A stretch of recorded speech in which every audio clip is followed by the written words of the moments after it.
Assalamualaikum warahmatullahi wabarakatuh.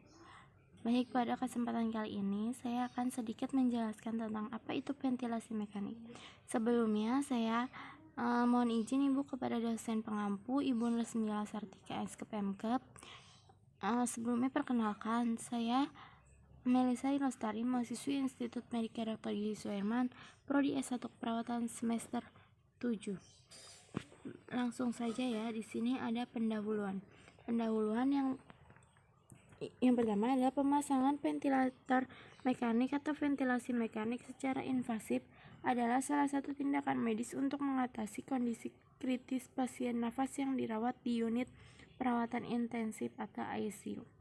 Proses pemasangan ventilator yang tidak sesuai prosedur dapat meningkatkan risiko terjadinya ventilator asosiat pneumonia atau VIP yang merupakan infeksi nosokomial paling banyak terjadi di ICU. Nah, di sini ada pengertian dari ventilasi mekanik. Apa sih itu ventilasi mekanik? Ventilasi mekanik dengan alatnya yang disebut ventilator adalah suatu alat bantu mekanik yang berfungsi memberikan bantuan nafas pasien dengan cara memberikan tekanan udara positif pada paru-paru melalui jalan nafas buatan. Ventilasi mekanik merupakan peralatan wajib pada unit perawatan intensif atau ICU. Nah, jadi di sini ventilasi mekanik di sini kan memberikan tekanan udara positif pada paru-paru melalui yaitu jalan nafas. Nah, sebagai atau seluruh proses ventilasi untuk mempertahankan oksigen yang diberikan kepada klien. Lanjut ya. Di sini terdapat tujuan ventilasi mekanik. Yang pertama yaitu mengurangi kerja pernapasan. Yang kedua, meningkatkan tingkat kenyamanan pasien. Yang ketiga, memberikan MV yang akurat.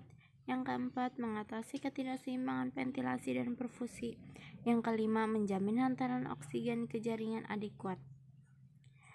Nah, di sini ada indikasi ventilasi mekanik terbagi menjadi 5. Nah, di sini ventilasi mekanik juga diindikasi sebagai profilaksis terhadap kolaps yang akan terjadi dari fungsi fisiologis lainnya atau pertukaran gas yang tidak efektif di dalam paru. Contohnya yaitu indikasi medis penggunaan ventilasi mekanik yaitu yang pertama gagal nafas. Pasien dengan distres pernapasan gagal nafas, henti nafas atau apnu maupun hipoksimia yang tidak teratasi dengan pemberian oksigen merupakan indikasi ventilator mekanik. Yang kedua, apnu dengan henti nafas termasuk kasus akibat intoksikasi.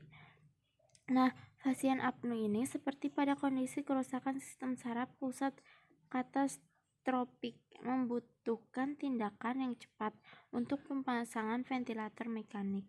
Yang ketiga itu shock. Semua jenis shock menyebabkan proses metabolik seluler yang akan memicu terjadi jejak sel, organ failur, dan kematian. Shock akan menyebabkan paling tidak 3 respon pernapasan. Ada lanjutannya yang keempat yaitu insufisiensi jantung. Tidak semua pasien dengan ventilator mekanik memiliki kelainan pernapasan primer pada pasien dengan shock kardiogenik dan CHV.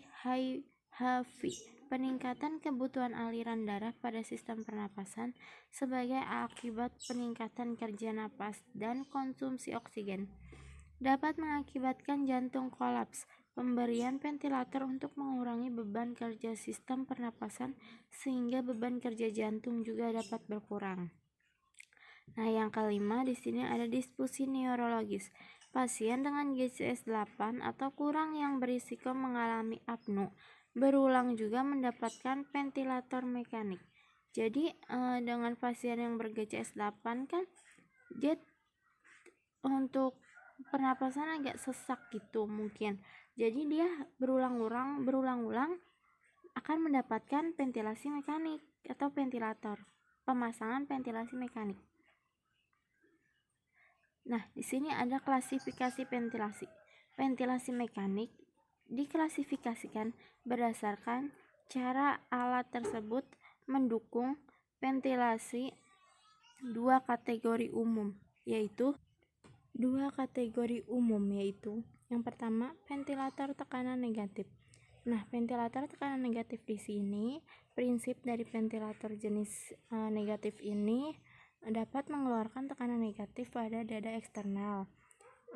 Jadi tekanan negatif pertama yang digunakan untuk ventilasi jangka panjang ini ketika terjadi pertukaran oksigen dan karbon dioksida antara aliran darah dan permukaan alveolus secara difusi udara harus dipindahkan ke dalam maupun luar paru untuk membantu keseimbangan pertukaran gas. Nah, yang kedua, ventilator tekanan positif. Ventilator tekanan positif di sini mengembungkan paru dengan mengeluarkan tekanan positif pada jalan nafas. Dengan demikian dapat mendorong alveoli untuk mengembang secara inspirasi. Nah, pada ventilator jenis positif ini diperlukan intubasi endotrakeal atau trakeostomi untuk meningkatkan tekanan jalan nafas.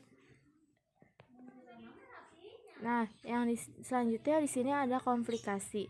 Ada beberapa komplikasi ventilasi mekanik, yang antara lain yaitu yang pertama resiko yang berhubungan dengan intubasi endotrakea, termasuk kesulitan intubasi sumbatan pipa endotrakea oleh sekret. Yang kedua, intubasi endotrakea jangka panjang dapat menyebabkan kerusakan laring, terutama pita suara dan trakea. Umumnya ini dia terjadi 14 hari pas dilakukan trakeostomi. Nah, yang ketiga itu gas ventilasi dapat menyebabkan efek meringankan jalan nafas dengan retensi sekret dan mengganggu proses batuk sehingga dapat menimbulkan infeksi paru-paru. Yang keempat, masalah-masalah yang berhubungan dengan pemberian sedasi dan anestesi yang memiliki efek depresi jantung, gangguan penggosongan lambung, penurunan mobilitas, dan memperlama proses pemulihan. Yang kelima, gangguan hemodinamik, terutama pada pengguna IVPV dan PAFP yang dapat mengurangi venous return atau curah jantung dan tekanan darah sehingga mengurangi aliran darah ke saluran pencernaan ginjal. Yang terakhir di sini yaitu barotrauma dan volutrauma. Nah, di sini terdapat link yang saya ambil dari materi-materi tentang ventilasi mekanik. Jika kurang jelas bisa diklik linknya, dicari. Baik, terima kasih. Sekian dari penjelasan ventilasi mekanik dari saya. Kurang lebihnya saya mohon maaf. Wabillahi taufiq wal hidayah. Wassalamualaikum warahmatullahi wabarakatuh.